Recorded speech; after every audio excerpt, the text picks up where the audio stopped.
The phenomenon of near-death experiences continues to evolve.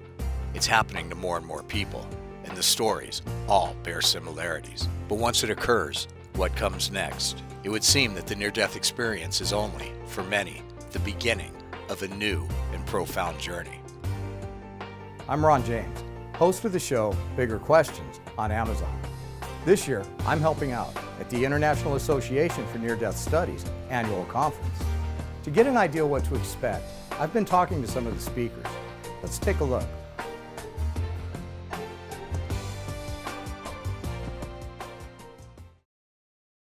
What happened in your near-death experience? In the near-death experience, which was the result of the horrific automobile accident, I actually felt myself leave my body. It was as natural for me as stepping from one room into the next room. So it was in that dark, depressing, horrific moment that I felt light come. And it was a light that felt tangible. It was almost as if light came to me and began to comfort me, and I felt myself rising above the scene of the accident.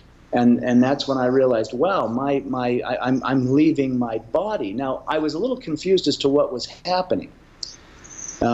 Because suddenly I thought, gosh, I can breathe.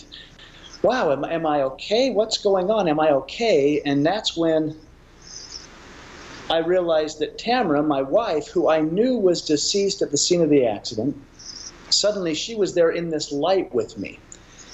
And yet she was emphatic that I go back, that I must go back. You've got to go back. You've got to go back. You can't come. And I learned a lot about choice. It was a profound experience that basically changed me forever. Judgment and comparisons went out the window, and I realized that there was just this overwhelming sense of love. And I was basking in that experience and marveling at it when I finally came upon a body there laying on the bed that I didn't feel anything from. And I thought that was strange, so I stepped closer and looked, and that's when I realized I was looking at me. That was my body. It wasn't me. I was having this profound, connected, beautiful experience, but that was the skin suit. That was the body that was so mangled in the crash, and I also knew I had to get back in it. You're going to be speaking at the International Association of Near-Death Studies 2018 conference. Can you tell us a little bit about what to expect? Yeah, this is going to be an exciting one because a lot of people in these near-death experience realms, they know my story. They know what happened, and they know it's a very heartfelt and life-changing story.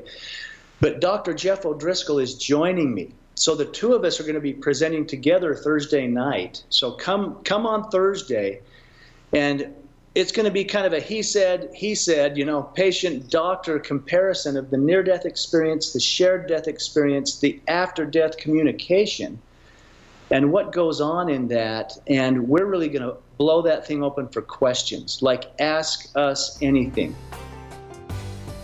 There'll be over 100 speakers and presenters at this year's International Association for Near-Death Studies annual conference, Bellevue, Washington. Be there or see it live.